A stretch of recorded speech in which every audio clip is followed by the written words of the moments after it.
Yes, ni mu gihe isi yose yari yiteguye kwizihiza umunsi mukuru wa Noheli mu burasirazuba bwa Repubulika Iharanira Demokarasi ya Kongo ho haranzwe n'urusaku rw'amasasu, indege zitagira abaderevu arizo drone, impunzi zahunze n'ingabo zigwa ku rugamba ku bwinshi. Iyi ni intambara ihanganishije M23 n'ingabo za leta za Repubulika Iharanira Demokarasi ya Kongo zifatanyije n'imitwe ya Wazalendo ndetse n'ingabo z'u Burundi.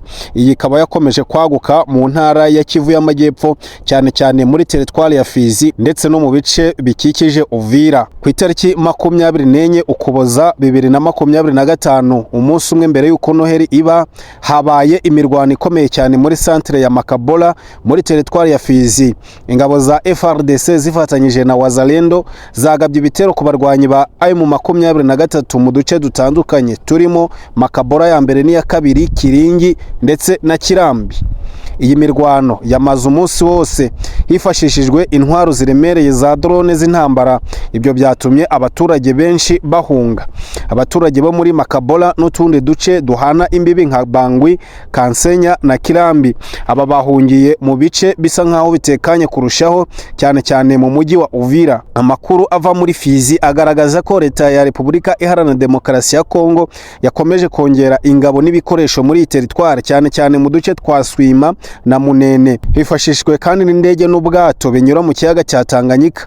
Ku rundi ruhande M23 nayo yakomeje kongera abarwanyi mu bice igenzura, cyane cyane muri Makabola mu rwego rwo gukaza umutekano no kwitegura ibitero bishya. Ku itariki 25 Ukuboza nta mirwano yumvikanye muri Makabola. Abaturage bake bari basigaye bagiye mu nsengero bizihiza Noheli mu bwoba n'icyizere gike cy'amahoro arambye. Mu gihe kandi imirwano yagaragaraga, hatangiye kugaragara ukutumvikana kwinshi mu ngabo z'u Burundi zakomeje kwinjira rwihishwa muri teritwari ya Fizi. Amakuru yizewe avuga ko abasirikare b'u Burundi banze kwambara impuzankano ya FRDC nkuko byari biteganyijwe mu rwego rwo guhisha ko bari mu ntambara yo mu burasirazuba bwa Repubulika Iharanira Demokarasi ya Kongo. Aba basirikare bari mu bufatanye n'ubutegetsi bwa Perezida Felix Tshisekedi bagaragaje impungenge z'ubwoba bukomeye, cyane cyane nyuma y'uko M23 imaze kwigarurira ingabo z'u Burundi muri Kivu y'Amajyaruguru no mu bice byinshi bya Kivu y'Amajyepfo, bamwe bakanahapfira. Nyuma y'ifatwa rya Uvira, bivugwa ko Amerika yasabye u Burundi kuvana ingabo zabwo muri Repubulika Iharanira Demokarasi ya Kongo mu rwego rwo kugabanya umwuka mubi mu karere. Nubwo bimeze gutya ariko, amakuru avuga ko hakiri batayo 3 z'ingabo z'u Burundi muri Fizi zitegura kongera guhangana na M23, nubwo bamwe muri bo bibaza impamvu barimo kurwana badafite ibikoresho bihagije.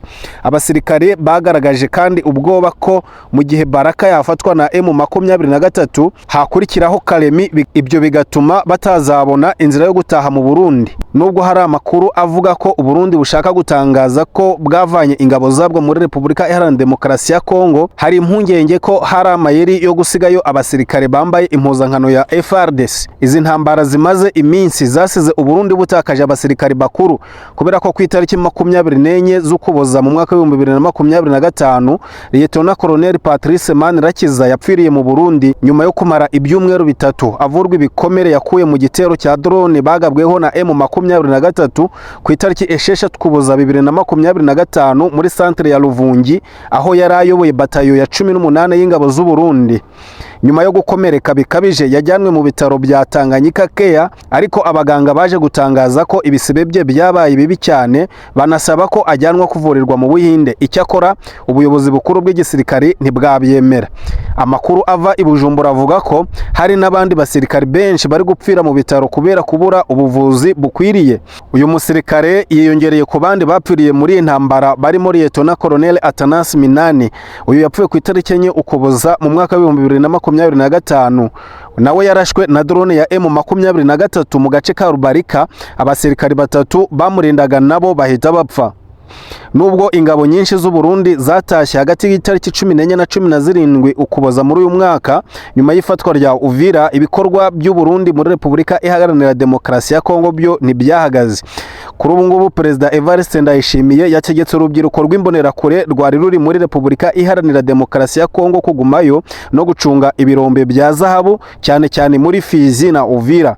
Imbonerakure zikomeje gukorana n'imitwe ya Mayimayi zigenzura ibirombe bikomeye birimo Mukela, Itota na Kanande muri Fizi, hakaza Kageregere, Gasozo, Mangwa na Masango muri Uvira, ndetse na Kamituga, Nyamibungu na Kituku muri Mwenga. Nubwo Ndayishimiye avuga ko yohereje ingabo mu rwego rwo kugarura amahoro, ibikorwa bigaragara ku butaka byerekana inyungu zishingiye ku mabuye y'agaciro, aho umutekano w'abaturage usa n'utari ku isonga. Hari imbonerakure zimaze guhungabanwa n'ibyabaye kuri bagenzi babo baguye ku rugamba cyangwa bakomerekejwe cyane, zimwe zikaba ziri kwifuza no guhunga igihugu aho kuba zasubira mu muriro mu mirwano hariya muri Repubulika Iharanira Demokarasi ya Kongo. Iyi ntambara ikaba yaragize ingaruka zikomeye cyane ku baturage, kubera ko mu Burundi inkambi ya Gatumba icumbikiye impunzi z'abanyekongo zahunze imirwano yo muri Kivu y'Amajyepfo yibasiwe n'indwara ya kolera. Amakuru aturuka mu nkambi akaba avuga ko abantu 8 bamaze gupfa mu gihe abandi benshi barwaye. Ishami rya ONU ryita ku mpunzi HCR ryatangaje ko kuva ku itariki 5 kugera ku itariki 16 z'ukwa 12 muri uyu mwaka, Burundi bwakiriye impunzi zirenga ibihumbi 80. Izi zaturutse muri Kamanyora, Ruvungi, Katogota na Uvira. Vice Meya wa Uvira yitwa Kifara Kapenda yatangaje ko ku itariki 18 Ukuboza ko impunzi zirenga 40 zishwe na kolera. Abakozi b'ubutabazi bavuga ko izi mpunzi zikeneye byihutirwa ibiribwa, amazi meza, ubuvuzi ndetse naho kuba, mu gihe kandi hari n'ibirego bitandukanye. Ubuyobozi bwo buri kugenda bugerageza no guhisha umubare nyawo w'abari gupfa. Reka dusoreze kuri aya makuru, aho Minisitiri w'Ububanyi n'Amahanga n'Ubutwererane w'u Rwanda ni Ambasaderi Olivier Nduhungirehe uyanenze undi muyobozi wo mu ntara ya Maniema muri Repubulika Iharanira Demokarasi ya Kongo wafashe icyemezo kibi cyo kubuza abaturage kwambara imyenda yanditseho Visit Rwanda. Bityo rero Minisitiri Olivier Nduhungirehe akaba avuga ko ari imyumvire itajyanye n'ibihe.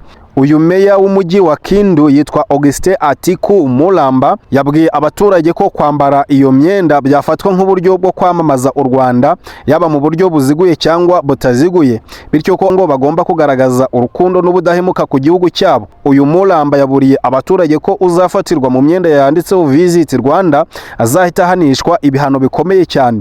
Anavuga ko inzego z'umutekano zatangiye gushyira mu bikorwa icyo cyemezo, ndetse anababwira ko urubyiruko rugera ku bantu 20 rwamaze gutabwa muri yombi kubera kwambara iyo myenda. Yasobanuye ko inzego z'umutekano zasaye muri yombi urubyiruko hafi 20 rwambaye imipira yanditseho ngo Visit Rwanda ku itariki 24 Ukuboza muri uyu mwaka. Minisitiri Nduhungirehe rero agaruka kuri iki cyemezo cy'uyu muyobozi, yagifashe nk'icyemezo kirangwa n'imyumvire ishaje, cyane cyane mu gihe isi yitegura kwizihiza Noheli. Kivu y'Amajyepfo yo yayizihije mu mwijima w'intambara, urujijo rwa politike ndetse n'amarira y'abaturage.